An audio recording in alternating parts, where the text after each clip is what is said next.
Well, thank you so much. I'd like to thank you all for coming on this snowy February evening here in Pittsfield.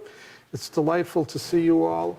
I'm Eugene Christy, and I'm going to do a reading from Volume 1 of the 20th Century Quintet. I'd like to say just a couple of things before we start. I have pledged, and let's see, Rosemary, could I ask you to get that over there for me? I have pledged to the Save the Children Fund. You see that document that's in the holder? Yeah, that's it. 100, yeah, thank you, Rosemary. 100% of authors' royalties from the sale of Volume 1 will go to the Save the Children Fund to benefit the children detained on our southern border. And this is a little document. It's a letter from Carolyn Miles, the CEO of Save the Children. Their headquarters is in Fairfield, Connecticut. And I talked to someone on the phone there, and I asked the question, you know, we know that you're doing great work to help the refugees in Myanmar, the poor children in Syria, and so on, but do you have programs to help the children detained by our government on our southern border? And unfortunately, their answer was very interesting, because they said, the government won't allow us to help the children in the cages on our southern border. We do have programs, she told me, but we have to wait until the children are released from detention and they've passed into authorized asylum status. And then we have programs for them available at the places they go to, whether Chicago, Nebraska, Ohio, wherever they end up. But that's the sad facts of my inquiry to the Save the Children Fund.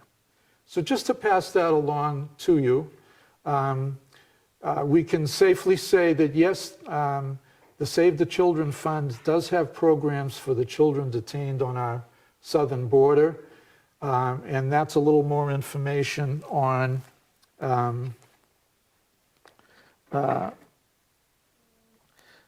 fact that if you buy my book, 100% of the author's royalties will be donated to the Save the Children Fund for that purpose.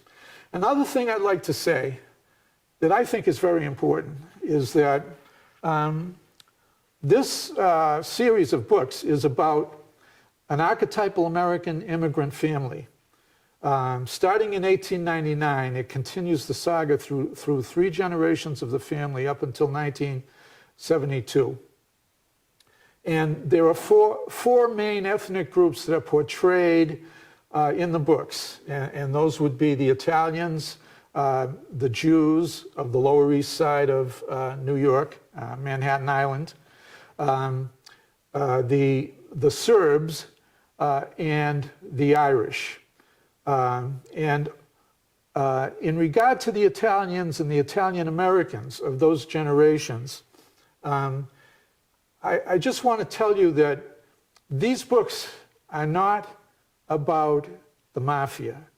These books do not feature any criminals or people who kill people.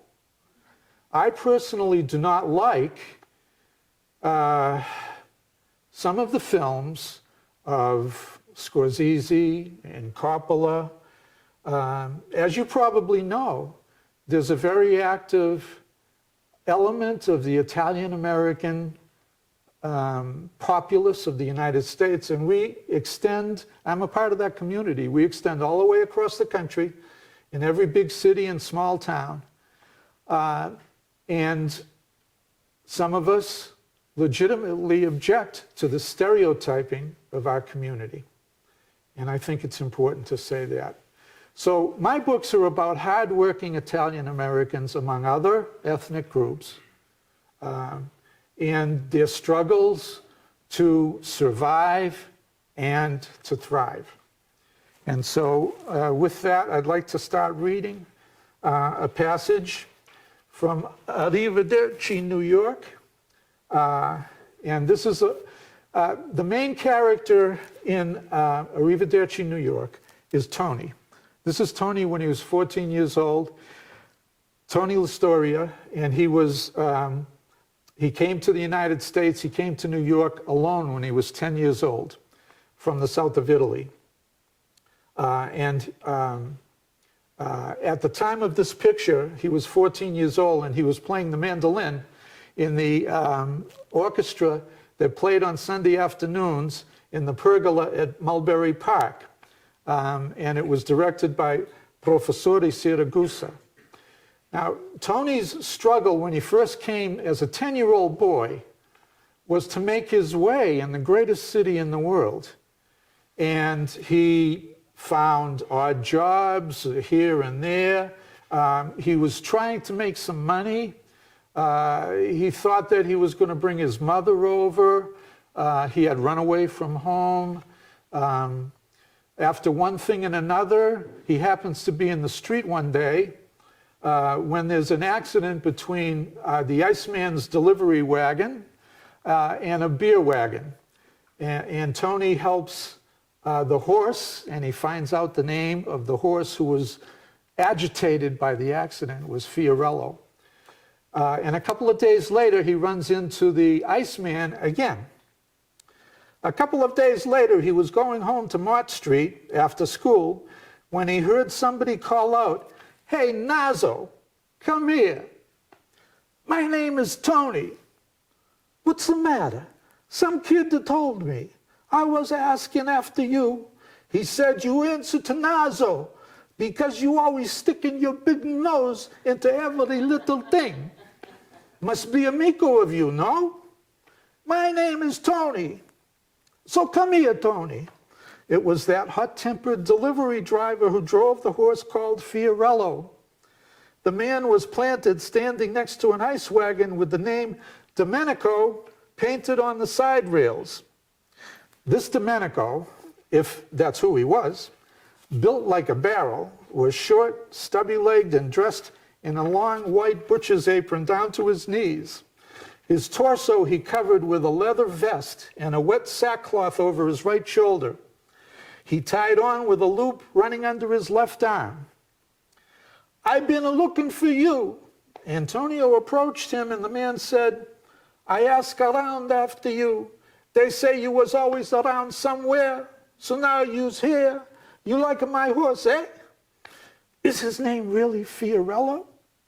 "Yeah, he's my little flower, all right. How would you like to ride him?" "For sure. Okay, why not?" "Well, I tell you what, see, I'm a-looking for a dummy boy to climb up and sort of keep him in line. In other words, well, you know, these horses, they costed me 15 or 16 bucks a piece, and they're always dying or something, breaking a leg, gobbling too much feed, farting in my face all the time. So I need you. Well, you interested?"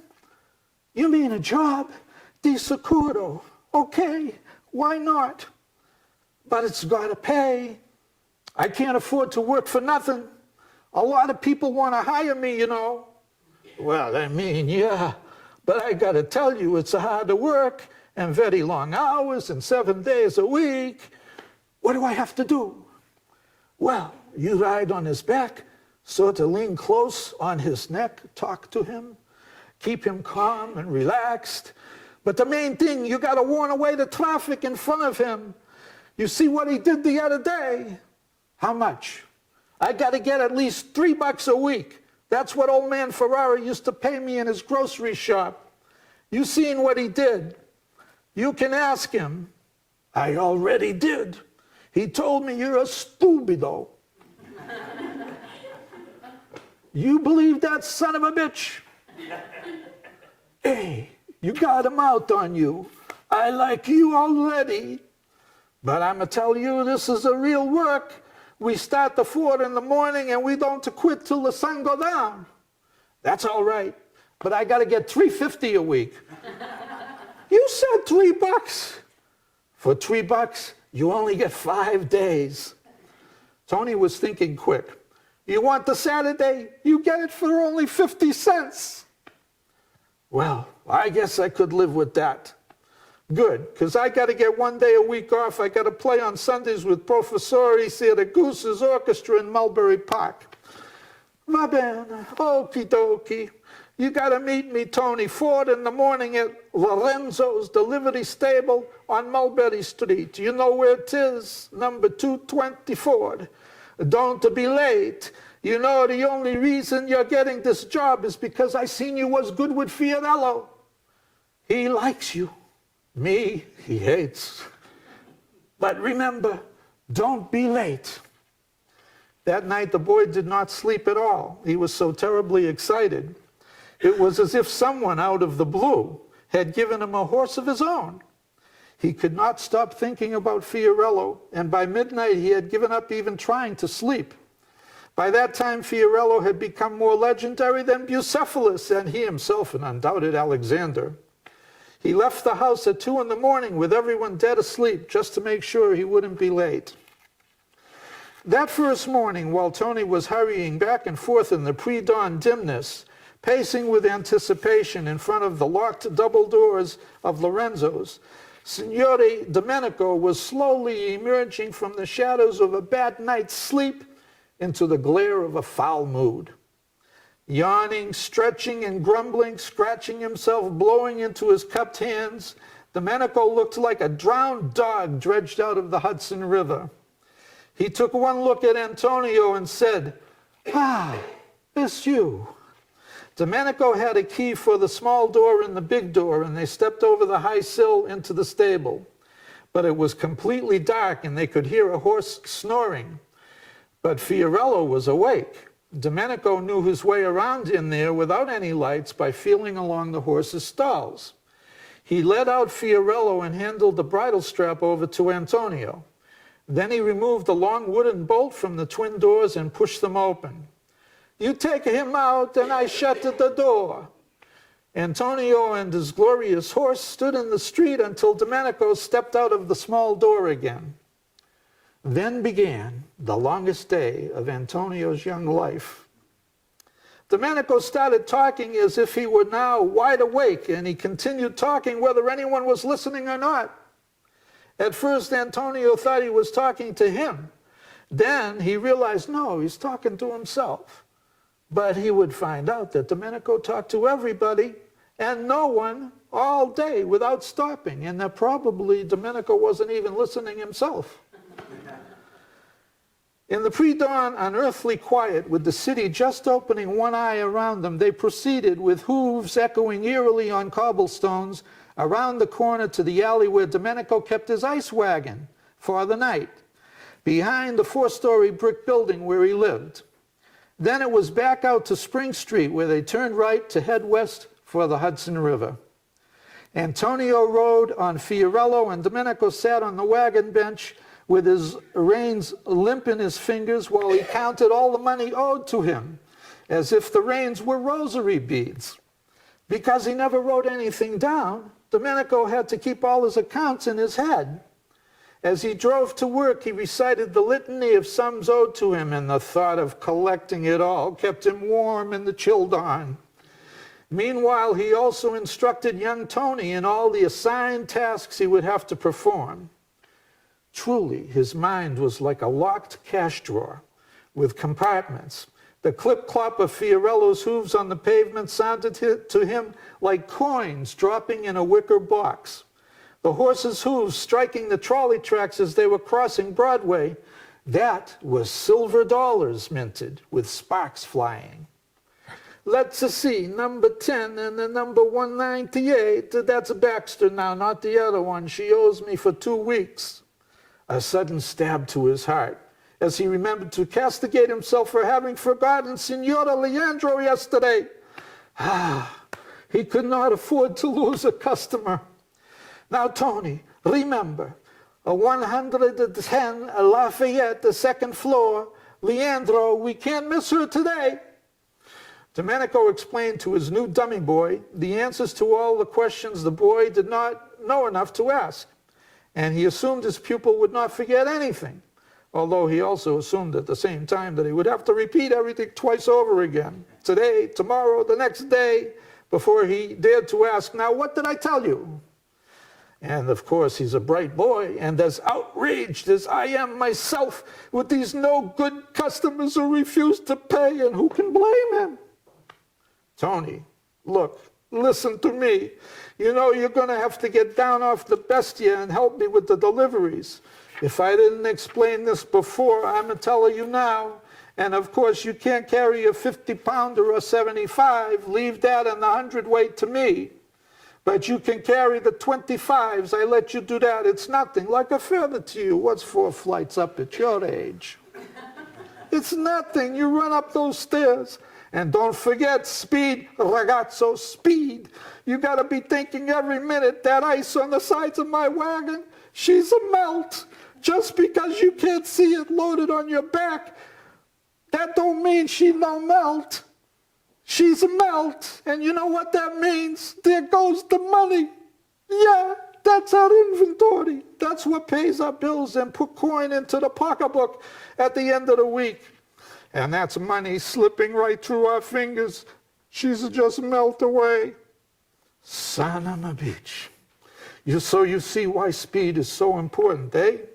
The faster we get the back of the truck emptied out, the faster we get back to the docks or the ice house, pick up another load, quick, back to the route, pick up where we left off. All that time we spend the ice as she's melting, and nobody going to pay us for a puddle standing in the street in front of their building. They were crossing Broadway now in the half dark, and Tony was holding up Fiorello to let an empty streetcar pass. Must be going back to or coming from the car barn. So first of all, Tony, you got to learn the route. We got a territory we cover, and we don't go in the other guy's territory. For instance, we don't go over to Sheeny Town. We leave that to the Yids. You and me, we don't go north of Houston or south of Broome. We got about 350 customers. Any more than that, you can't handle it. We got to get everybody on the route, their ice, 3 times a week. And the business only good in the hot weather. That's when we make all our money. They had followed Spring Street all the way to Hudson Street, and then turned south. And after several more blocks, they had turned into North Moore Street, heading west downhill to the Hudson River. Tony had never been in this part of the town, but he was amazed at how empty and vast it seemed. Acres and acres of empty lots interspersed with warehouses and factory-type buildings. Some of the warehouses down by the docks were long and low. Tony was bewildered at how long they were, and he asked Domenico, who said, who knows, 300 or 400 feet, but believe me, they got thousands of tons of ice stored in them things. And why they are all painted white and yellow? To reflect off the sun, keep them cooler. Meanwhile, down on the river, the ice barges tied up at some of the piers, those they're floating in the water, and the water keeps them cooler. Cristo Santo, you got a lot to learn, kid.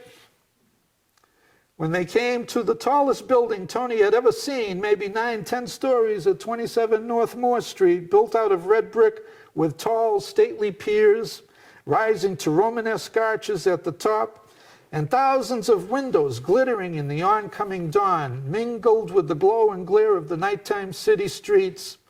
That turned out to be the American Ice Company. It wouldn't do to dilly-dally around the loading docks. 100 Teamsters would be down your throat.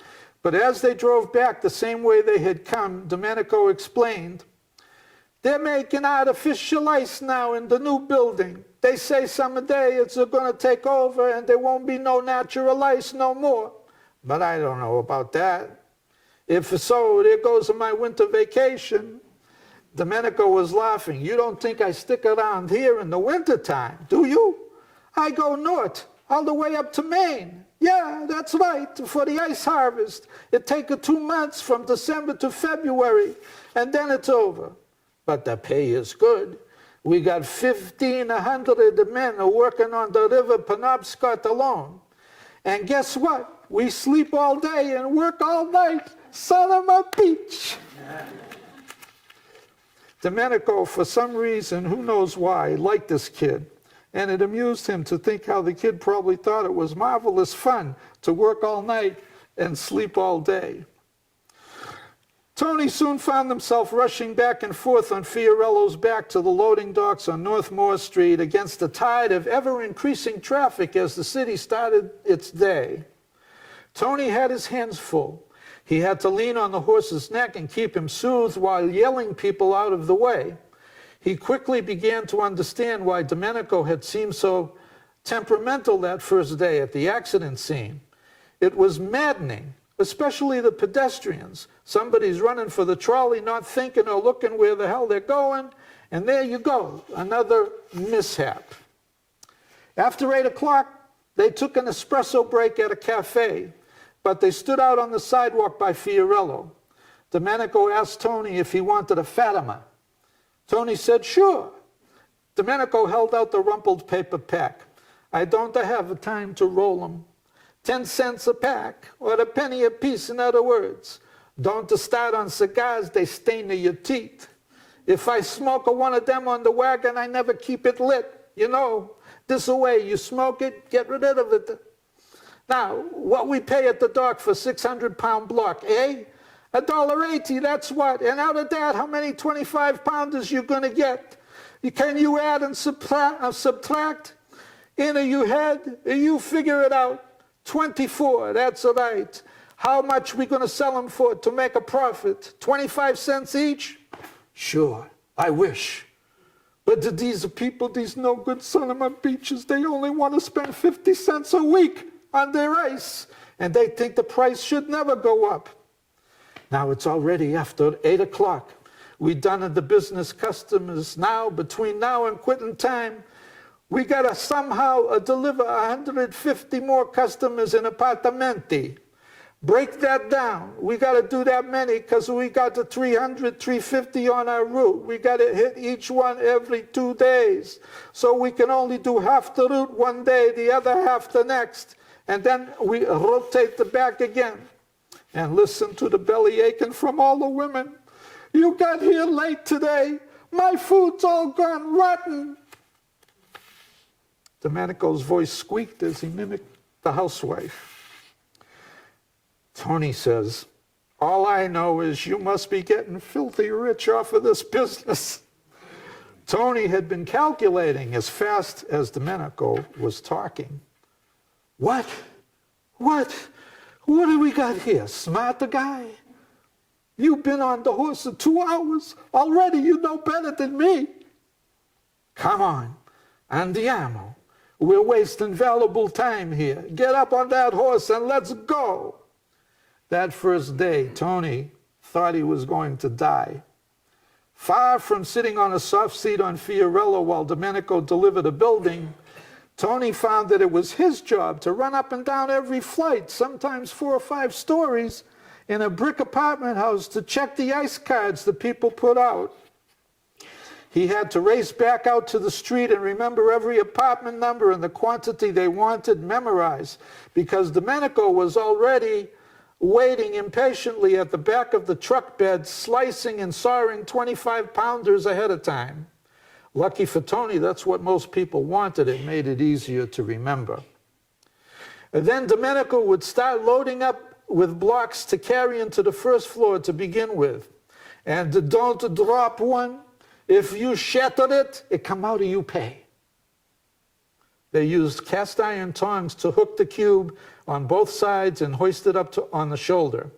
They had 12 and 18 and 24-inch tongs, but Domenico carried the bigger cubes.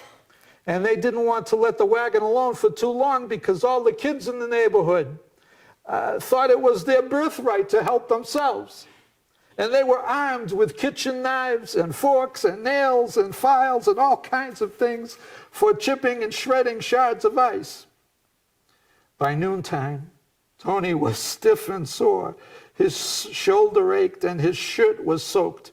He had no leather vest, although Domenico found a scrap of sackcloth he could drape over himself to absorb some of the water. They took a break for lunch, and Domenico bought Tony a sandwich of salsiccia from the man on the corner of Broome and Mulberry. Tony never tasted anything so good. They sat on the stoop for about 10 minutes, and then it was time to go again. The only real break Tony got all day was when all the ice was gone from the wagon bed, and it was time to weave their way through traffic back and forth to Moore Street. That was his respite. He got to rest riding the horse, and he needed it. If he had not had those intervals, he would never have made it through the day, because by 3 o'clock in the afternoon, he'd been going up and down stairs in tall buildings since 8 in the morning, carrying 25-pound blocks of ice on his shoulder, which he couldn't drop. Every fiber of bone and tissue in his body announced this location. He had never been so tired, hungry, fed up, and exhausted. And they still had another 60 deliveries to go.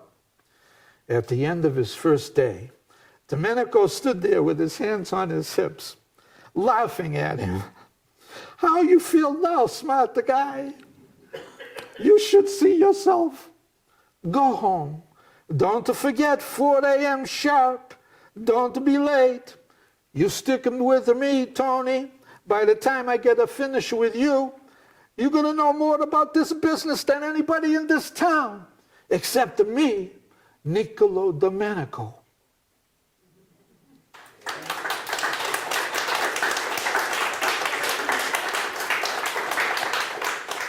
Thank you so much. I hope you enjoyed that. I saw somebody who knows New York, Manhattan streets well, or sitting over here, was nodding his head all the time. Right, Alan? At the description of the streets. And yeah. So thank you very much.